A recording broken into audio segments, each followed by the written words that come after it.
এই অনুষ্ঠানলৈ স্বাগতম জনাইছোঁ। এৰিয়াতে মানে অপাৰ্টৰ এটা কন্ট্ৰিবিউশন আছে। উৎপাদনৰ উপলব্ধতা আৰু বজাৰৰ চাহিদা সন্দৰ্ভত সঠিক তথ্য বিতৰণ কৰিব পৰা প্ৰণালীবদ্ধ ব্যৱস্থাৰ অভাৱ অনুভৱ কৰা হ'ল। কৃষকসকলক এক ধৰণৰ সমাধান সূত্ৰ প্ৰদান কৰিবলৈ অসম কৃষি বাণিজ্য আৰু গ্ৰাম্য ৰূপান্তৰকৰণ কেন্দ্ৰৰ সমন্বয়ত অসমৰ কৃষক, কৃষি ব্যৱসায়ী, অন্যান্য সেৱাৰ লগত জড়িতসকলৰ উপযোগী হোৱাকৈ এই এপটো প্ৰস্তুত কৰা হৈছে।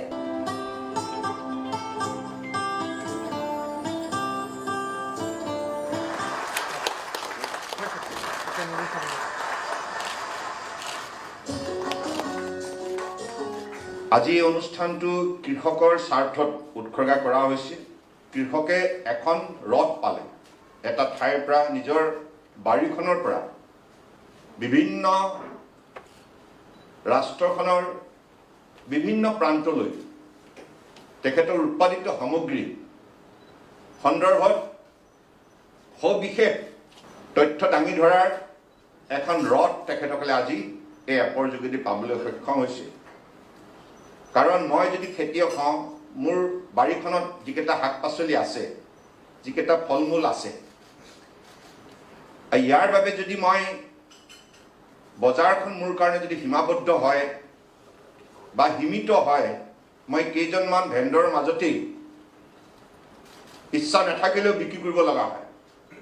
যদিও বা উন্নত মানদণ্ডৰ মোৰ শাক পাচলি বা ভাল কোৱালিটি মই প্ৰডাকশ্যন কৰাৰ পাছতো উচিত মূল্যৰ পৰা মই বঞ্চিত হওঁ।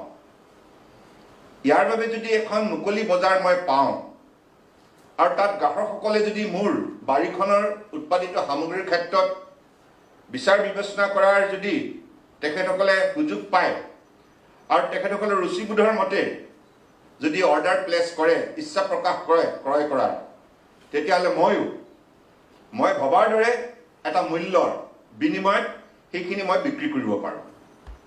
অসমৰ খেতিয়ক ৰাইজৰ বাবে এটা উল্লেখযোগ্য সুবিধা, কাৰণ আগতে ময়ো খেতিয়কৰ ল'ৰা হিচাপে ময়ো দিনজান বজাৰত, সাপ্তাহিক বজাৰত ময়ো 3 কিলোমিটাৰ খোজকাঢ়ি লাই বিক্ৰী কৰিবলৈ গৈছিলোঁ, মুঠি বান্ধি বান্ধি খুতুৰা বিক্ৰী কৰিবলৈ গৈছিলোঁ।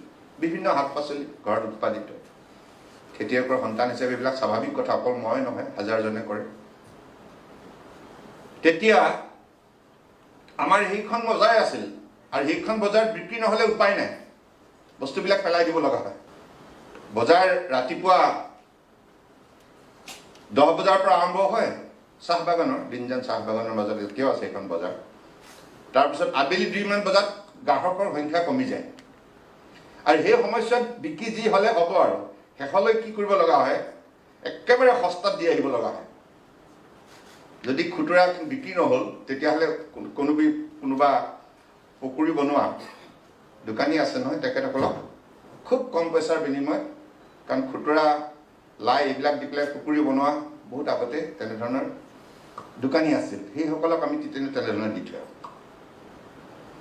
গতিকে আজি যুগত কম্পিটিটিভ যিখন মাৰ্কেট, এই প্ৰতিযোগিতাৰ পৃথিৱীখনত বিজ্ঞানৰ প্ৰযুক্তি যেতিয়া বিশেষ প্ৰভাৱ বিস্তাৰ কৰিলে, মানুহৰ ৰুচিবোধ এতিয়া পৰিৱৰ্তন হৈছে, আৰু মানুহে এতিয়া যিকোনো সামগ্ৰী ক্ৰয় কৰাৰ আগত যথেষ্টখিনি পৰীক্ষা নিৰীক্ষা কৰে। চূড়ান্ত নিৰ্বাচিত কৰাৰ প্ৰাক মুহূৰ্তত গ্ৰাহকসকলে যথেষ্ট পৰীক্ষা নিৰীক্ষা কৰে, যিকোনো সামগ্ৰী কিনিবলৈ, যিকোনো আইটেম কিনিবলৈ গ'লে। গতিকে আজিৰ তাৰিখত অসমৰ খেতিয়কসকলে এই ৰথখন মোবাইল এপৰ যোগেদি লাভ কৰি পেলাই এতিয়া তেখেতসকলে কম্পিটিটিভ মাৰ্কেটত একোগৰাকী কম্পিটিটৰ হিচাপে তেখেতসকলে এতিয়া পদাৰ্পণ কৰিবলৈ সক্ষম হৈছে। মই সঁচাই অত্যন্ত আনন্দিত হৈছোঁ, আৰু এই সকলোবিলাক সম্ভৱ হৈছে পৰম শ্ৰদ্ধাৰ প্ৰধানমন্ত্ৰী নৰেন্দ্ৰ মোদী ডাঙৰীয়াৰ বাবে। তেখেতে প্ৰধানমন্ত্ৰীৰ দায়িত্ব লোৱাৰ দিনৰে পৰা খেতিয়কসকলৰ উপাৰ্জন আৰু খেতিয়কসকলৰ মৰ্যাদা কেনেধৰণে বৃদ্ধি কৰিব পাৰি, আৰু তেখেতসকলৰ মান সন্মান স্বাভিমান কেনেধৰণে সুৰক্ষিত কৰি ৰাখিব পাৰি, এইক লৈ তেখেতে ডে 1ৰ পৰাই অত্যন্ত নিষ্ঠাৰে গোটেই বিষয়টো অধ্যয়ন কৰি এটাৰ পাছত আনটো খেতিয়কৰ উন্নয়নৰ বাবে আঁচনি তেখেতে আৰম্ভ কৰিলে। আজি কিষাণ ক্ৰেডিট কাৰ্ডেই হওক বা প্ৰাইম মিনিষ্টাৰ ফচল বীমা যোজনাই হওক বা কৃষি সিঁচাই যোজনাই হওক, PM কিষাণ নিধিয়ে হওক, বিভিন্ন ধৰণে খেতিয়কক উপকৃত কৰাৰ লক্ষ্যৰে তেখেতে যিখিনি অভিলাষী আঁচনি হাতত ল'লে আৰু ভাৰতবৰ্ষৰ জনতাৰ বাবে এটা লক্ষ্য স্থিৰ কৰিলে। 2022 চনৰ ভিতৰত খেতিয়কৰ উপাৰ্জন দুগুণ হ'বই লাগিব। যেতিয়া লক্ষ্য এটা স্থিৰ কৰিলে, সেই লক্ষ্যত উপনীত হ'বৰ বাবে প্ৰতিখন ৰাজ্য চৰকাৰো নিজে হোমৱৰ্ক কৰিবলৈ বাধ্য হ'ল। এতিয়া আমাৰ অসম চৰকাৰে আমি 2016 পৰা কৃষি খণ্ডক প্ৰাধান্য দিয়াৰ বাবে আমাৰ মাজত প্ৰৱণতা আমি বৃদ্ধি কৰিলোঁ। পূৰ্বতে কৃষি খণ্ডৰ প্ৰতি ইমান আগ্ৰহ নাছিল। তাৰ পাছৰ পৰা আমি বুজিলোঁ যে এই কৃষি খণ্ডত কিমান শক্তি ইয়াত লুকাই আছে। এই শক্তিসমূহক যদি আমি উজ্জীৱিত কৰি তুলিব পাৰোঁ, ইয়াৰ যোগেদি দেখোন অসমৰ ভৱিষ্যত আমি শক্তিশালী ৰূপত গঢ় দিব পাৰোঁ। আৰু অসমৰ বুকুত থকা খেতিয়ক পৰিয়ালক আমি তেখেতসকলৰ মান সন্মান বৃদ্ধি কৰাৰ লগতে পৰিয়ালটোক আমি উপাৰ্জনৰ ক্ষেত্ৰত আত্মনিৰ্ভৰশীল কৰাৰ বাবেও প্ৰয়াস কৰিব পাৰোঁ। আৰু উঠি অহা যুৱক যুৱতীসকলে এই কৃষি খণ্ডত আত্মনিয়োগ কৰাৰ তেখেতসকলৰ যাতে আগ্ৰহ বৃদ্ধি হয়, তাৰ বাবে কৃষি খণ্ডত যিসকল লোক ট্ৰেডিশ্যনেলি ইনভলভ হৈ আছে খেতিয়ক, তেখেতসকলৰ যেতিয়া উপাৰ্জন বৃদ্ধি কৰাৰ দৃশ্য দেখিব, তেখেতসকলে সফলতাৰ যেতিয়া কাহিনী আৰম্ভ কৰিব লিখিবলৈ, ছাকচেছ ষ্টৰী যেতিয়া তেখেতসকলে প্ৰত্যক্ষ কৰিব যে আমুকজনে খেতি কৰি পেলাই ইমান টকা উপাৰ্জন কৰিলে, খেতি কৰিলে দেখোন ভাল, তেখেতে খেতি কৰি পেলাই এটা ভাল ঘৰো সাজিলে, এখন গাড়ীও কিনিলে আৰু সুন্দৰভাৱে তেখেতে এতিয়া সমাজত মৰ্যাদা সহকাৰে জীৱন নিৰ্বাহ কৰিছে। তেনেধৰণে ছাকচেছ ষ্টৰীবিলাক দেখি দেখি উঠি অহা প্ৰজন্মইও এই খণ্ডটোকে জীৱন গঢ়াৰ খণ্ড হিচাপে নিৰ্বাচিত কৰাৰ মন বান্ধিব। সেইবাবে আমিও মুখ্যমন্ত্ৰী সমগ্ৰ গ্ৰাম উন্নয়ন যোজনা 33,000 কোটি টকা ব্যয় কৰি পেলাই এই প্ৰকল্পটো অসমৰ বুকুত সফল কৰাৰ মানসিকতাৰে প্ৰয়াস কৰিলোঁ। আমি প্ৰথমতে ভাবিছিলোঁ যে কামটো আমি হাতত লৈছোঁ, সফল হ'বনে নহয়। আমি যিসকল যুৱ শক্তিৰ হাতত আমি ট্ৰেক্টৰখন তুলি দিম, তেখেতসকলে ট্ৰেক্টৰখন সদব্যৱহাৰ কৰিবনে নাই, ট্ৰেক্টৰখন সদব্যৱহাৰ কৰি ফচল উৎপাদন কৰি ইনকাম জেনেৰেট কৰি সেই অঞ্চলত সফল একোগৰাকী খেতিয়ক হিচাপে প্ৰতিষ্ঠা লাভ কৰিবনে নাই, হাজাৰ প্ৰশ্নই আমাৰ মনত কেতিয়াবা আমনি কৰিছে। গুৰু কৃপাত আপোনালোক সকলোৱে সহযোগত আজিৰ তাৰিখত ট্ৰেক্টৰবিলাক যথেষ্ট পৰিমাণে কামত আহিছে আৰু যিসকল গোটক আমি ট্ৰেক্টৰখন তুলি দিছোঁ, তেখেতসকলৰ তৰফৰ পৰা যিবিলাক খবৰ আমি সংগ্ৰহ কৰিছোঁ, সকলোৱে এই ট্ৰেক্টৰখনৰ পৰা ভাল উপাৰ্জন কৰিবলৈ সক্ষম হৈছে আৰু গাঁৱতো এটা ভাইব্ৰেশ্যন ডেভেলপ হৈছে। কৃষি অৰ্থনীতিৰ ক্ষেত্ৰত আত্মনিয়োগ কৰাৰ প্ৰৱণতা মানুহৰ মাজত বৃদ্ধি পাইছে। এতিয়া বিশেষকৈ আজি ইয়াত কেইবাগৰাকী উচ্চ শিক্ষিত নিবনুৱা যুৱক যুৱতীয়ে যেতিয়া কৃষি খণ্ডক নিৰ্বাচিত কৰিলে জীৱন গঢ়াৰ বাবে, আৰু সেইবিলাক দেখি দেখি দেখি দেখি এতিয়া ইয়াং জেনেৰেশ্যনৰ মাজত সেইটো আহি গৈছে, এটা অনুভূতি আহিছে, এখেতসকলেও এতিয়া সিদ্ধান্ত ল'ব পৰা হৈছে, নাই নাই মই খেতিয়ে কৰিম। ভাল লাগিছে। আজি কিছুদিনৰ ভিতৰত বহু উল্লেখযোগ্য শিল্পীয়ে কৃষি খণ্ডত আত্মনিয়োগ কৰাৰ বাবে মোৰ ওচৰলৈ আহিছে। তেখেতসকলে কৈছে যে আমি খেতি কৰিম। মই ক'লো সঁচাইনে? সঁচা। খুব ভাল হ'ব, জনপ্ৰিয় শিল্পী 10গৰাকীমান আহিলে। তেখেতসকলক ক'লো যে ঠিক আছে, কি লাগিব আপোনালোকক? বোলে এখন ট্ৰেক্টৰ দিলে হ'ব।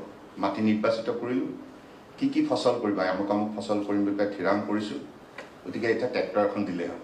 মই অত্যন্ত উৎসাহেৰে তেখেতসকলক ক'লোঁ যে ট্ৰেক্টৰ দিয়া হ'ব। আৰু কেইগৰাকীমান আহিলে, তেখেতসকলকে মাটি অলপ লাগে। মই লগে লগে এগৰাকী উপায়ুক্তক কৈ তেখেতসকলৰ বাবে মাটি দিয়াৰ ব্যৱস্থাও কৰিলোঁ। এইবিলাক কাম এইকাৰণে কৰিছোঁ যে মই বিচাৰোঁ যে অসমৰ লক্ষ লক্ষ যুৱক যুৱতীৰ ব্যক্তিত্বত বহু শক্তি তাত মজুত আছে। তেখেতসকলৰ যিটো উৎসাহ উদ্দীপনা সৃষ্টিশীল মন আৰু কাম কৰাৰ যিটো প্ৰৱণতা, ইয়াক যদি আমি পৰিকল্পিতভাৱে আগুৱাই দিব পাৰোঁ, তেতিয়াহ'লে স্বাভাৱিকতে অসম শক্তিশালী হ'ব। গতিকে যুৱশক্তিৰ যোগেদিহে ৰাষ্ট্ৰশক্তি নিৰ্মাণ কৰাৰ যিটো সংকল্প মাননীয় প্ৰধানমন্ত্ৰী ডাঙৰীয়াই ইতিমধ্যে লৈছে, তেখেতে বাৰম্বাৰ কৈ আহিছে, ভাৰতবৰ্ষখন যুৱ ৰাষ্ট্ৰ হিচাপে পৃথিৱীৰ বুকুত চিহ্নিত, পৰিচিত। আটাইতকৈ যদি সৰহ সংখ্যক যুৱক যুৱতী পৃথিৱীৰ কোনোবা ৰাষ্ট্ৰত আছে, সেইখন হৈছে Bharatvarsha. 65% population below 35 years of age in India. That is why India is recognized as the youngest nation in the world.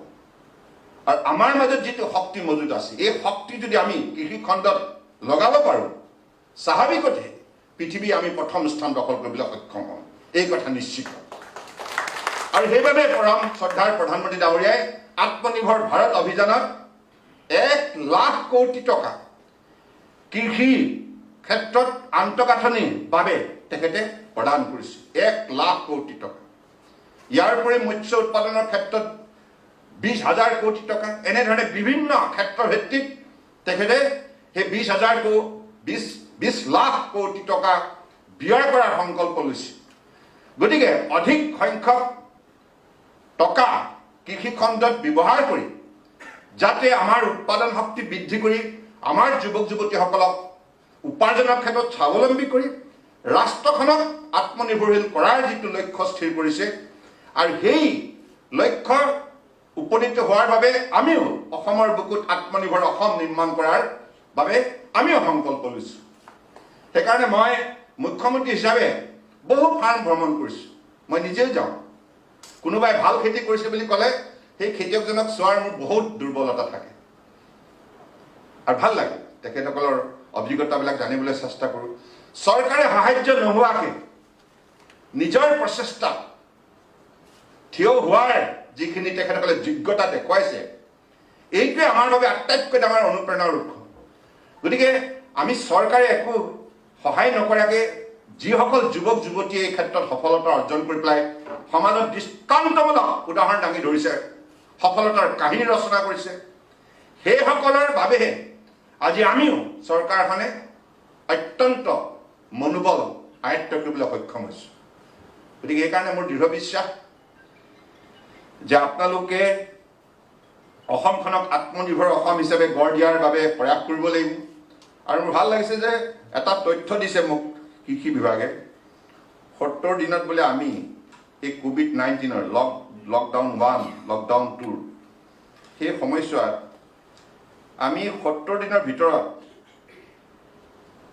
আমাৰ উৎপাদিত কৃষিজাত সামগ্ৰী বিভিন্ন ৰাজ্যলৈ ৰপ্তানি কৰি আমি 357 কোটি টকা ব্যৱসায় কৰিছোঁ মাত্ৰ 70 দিনৰ ভিতৰত, মাতে অৰ্থাৎ 2 মাহো নহয়, 1 মাহ 10 দিন।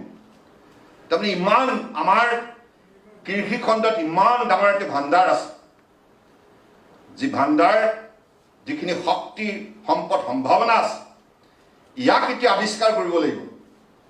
আৰু আৱিষ্কাৰ তেতিয়াহে সম্ভৱ হ'ব যেতিয়া আমি তৃণমূল পৰ্যায়ত মাটিৰ সৈতে আমাৰ সম্বন্ধ শক্তিশালী ৰূপত গঢ় দিয়াৰ বাবে প্ৰয়াস কৰিম।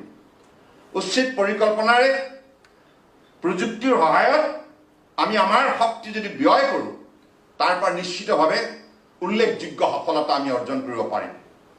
গতিকে সেই লক্ষ্যৰে মই আশা ৰাখিছোঁ আপোনালোক সকলোৱে আজি এইখন সভালৈ আহিছে, আৰু আপোনালোকে কিষাণ ৰথ মোবাইল এপ উন্মোচনী অনুষ্ঠানত আপোনালোকে উপস্থিত থাকি আমি সকলোৱে পৰিয়ালটোৰ এজনে আন এজনৰ মনোবল বৃদ্ধি কৰাৰ কাম কৰিছোঁ, হয়নে বাৰু? মই চিফ মিনিষ্টাৰ হিচাপে আপোনালোকৰ সন্মুখত থিয় হৈ পেলাই আপোনালোকৰ মুখমণ্ডলবিলাক চাই মই উৎসাহিত হৈছোঁ। কাৰণ আপোনালোকে বুজি পাইছে যে এতিয়া দেশৰ ভৱিষ্যত ক'ত আছে। দেশৰ ভৱিষ্যত নিৰ্মাণ কৰিব লগা হ'লে আমি কৃষি খণ্ডত আত্মনিয়োগ কৰিব লাগিব। আমাৰ আমাক যিটো জলবায়ু ঈশ্বৰে উপহাৰ দিছে, আমাৰ যি বনাঞ্চল দিছে, যি আমাক ভূগোলৰ বাতাবৰণ দিছে আৰু যি ইয়াত জলাশয় দিছে, এই সকলোবিলাক জৈৱ বৈচিত্ৰ্যৰ শক্তি দিছে। গতিকে সকলোবিলাক যদি আমি গৱেষণা কৰোঁ, অধ্যয়ন কৰোঁ, তেতিয়া দেখিম কৃষি খণ্ডৰ বাবে আটাইতকৈ যদি উপযোগী ৰাজ্য আছে সেইখনেই হৈছে অসম। য'ত পানী আছে তাতে শক্তি আছে। আৰু আমাৰ দৰে ফ্ৰেছ ৱাটাৰ, ইয়াত জলাশয়, বৃহৎ পৰিমাণৰ জলাশয় থকা পৃথিৱীৰ বুকুত খুব কম অঞ্চল আছে। ব্ৰহ্মপুত্ৰ আৰু 121খনেই উপনদী, ডিব্ৰু, দিচাং, দিখৌৰ, নামদাং, জাঁজি এনেধৰণে 121খন উপনদী, আৰু বৰাক আৰু 16খন উপনদী, আৰু প্ৰায় 3500 ডাঙৰ ডাঙৰ ঐতিহাসিক বিল আছে, 2500 চৰ চপৰি আছে ব্ৰহ্মপুত্ৰৰ বুকুত। গতিকে খাল, বিল, জান জুৰি, পৰ্বত, পাহাৰ, ভৈয়াম, ইমান সুন্দৰ এটি টপোগ্ৰাফি আমি লাভ কৰিছোঁ, ইমান সুন্দৰ লেণ্ডস্কেপ আমি পাইছোঁ। কাজিৰঙাৰ সেই মনোমোহা দৃশ্য দেখিলে মই অভিভূত হওঁ অসমৰ সন্তান হৈ। পাহাৰ, ভৈয়াম আৰু জলাশয়, কি সুন্দৰ কম্বাইনেশ্যন। ক'ত পাব পৃথিৱীৰ বুকুত ইমান সুন্দৰ কম্বাইনেশ্যন অফ লেণ্ডস্কেপ? কাৰ্বি পাহাৰ, ভৈয়াম, তাৰপিছত জলাশয়, ব্ৰহ্মপুত্ৰ, ইমান সুন্দৰ সুন্দৰ ৱাটাৰ বডি। গতিকে এই আমাৰ প্ৰাকৃতিক যিটো সৌন্দৰ্যৰ অপৰূপ যিটো দৃশ্য আছে, ইয়ে আমাৰ গোটেই জলবায়ুটো ইমান সুন্দৰ কৰি ৰাখিছে। কেৱল আমি ইয়াত পৰিশ্ৰম কৰি আমি উৎপাদন শক্তি বৃদ্ধি কৰিব লাগিব। গতিকে মই ভাবোঁ যে অসমৰ ভৱিষ্যত কৃষি খণ্ডত আমি বিশেষভাৱে আত্মনিয়োগ কৰি গঢ় দিব লাগিব। আৰু মোৰ দৃঢ় বিশ্বাস,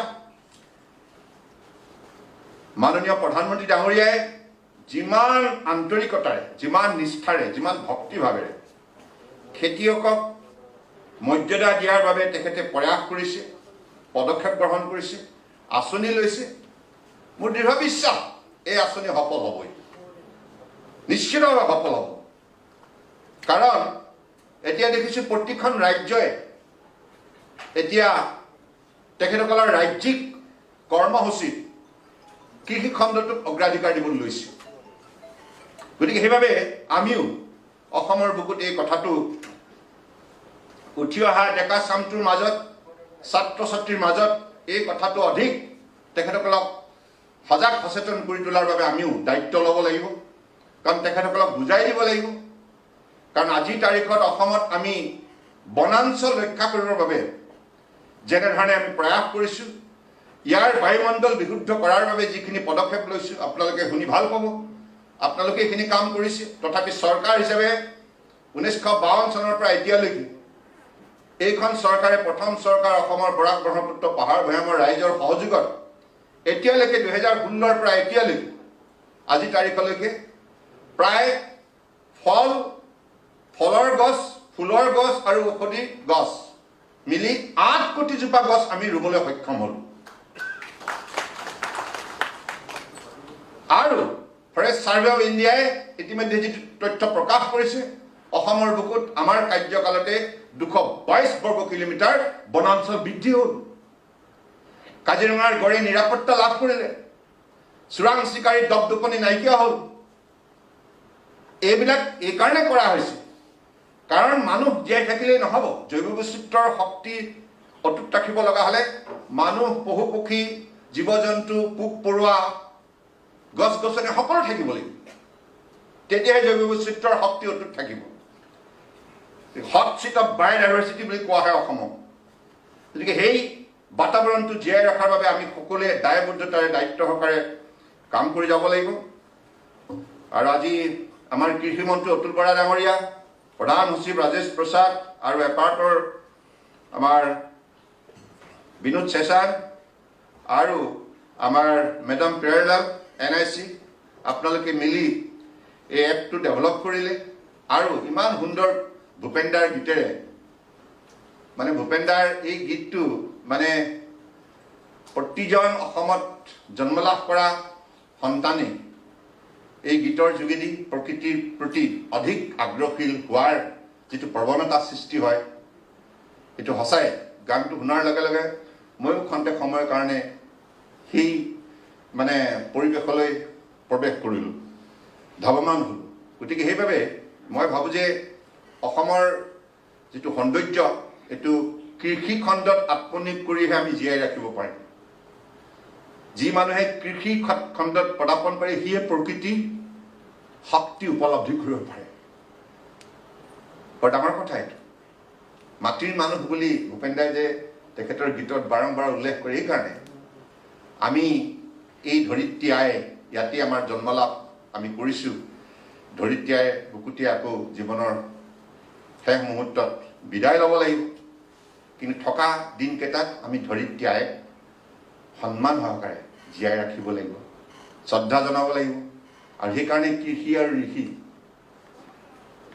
কৃষিৰ প্ৰায় ঋষি সৃষ্টি হৈছে আৰু ঋষিমুনিবিলাকে হাজাৰ হাজাৰ তপস্যা কৰি এই পৃথিৱীত মানৱ সভ্যতাক পোহৰ দিছে আধ্যাত্মিক শক্তি প্ৰদান কৰিছে মূল্যবোধ প্ৰতিষ্ঠা কৰিছে আৰু মানৱ সমাজৰ মৰ্যাদা বৃদ্ধি কৰি আহিছে সকলোকে পুনৰবাৰ শ্ৰদ্ধা আৰু কৃতজ্ঞতা জনাই পুনৰবাৰ আপোনালোকৰ ওচৰত ক্ষমা বিচাৰিছোঁ দেই আপোনালোকে যথেষ্ট সময় ৰ'ব লগা হ'ল বেয়া নাপাব গতিকে মোক কৃষিমন্ত্ৰী ডাঙৰীয়াই কৈছে আৰু ৰাজেশ প্ৰসাদক কৈছে যে আমাৰ পৰম শ্ৰদ্ধাৰ কৃষি খণ্ডত কাম কৰা নিষ্ঠাৱান আমাৰ ব্যক্তিসকল আহিছে গতিকে তেখেতসকলে ভালেমান মোৰ 1 ঘণ্টামান মোৰ পলম হ'ল তাৰ কাৰণে মই আপোনালোকক সকলোকে ক্ষমা বিচাৰিছোঁ আৰু আশা ৰাখিছোঁ আগন্তুক দিনত চৰকাৰে কৃষি খণ্ডত যিখিনি উদ্যোগ ল'ব সেই ক্ষেত্ৰত আমি সকলোৱে মিলি একেলগে কাম কৰিম এইখিনি কথাকে কৈ মই সকলোৰে প্ৰতি শ্ৰদ্ধা আৰু কৃতজ্ঞতা জনাই মোৰ বক্তব্য সামৰিলোঁ ধন্যবাদ জয় আই অসম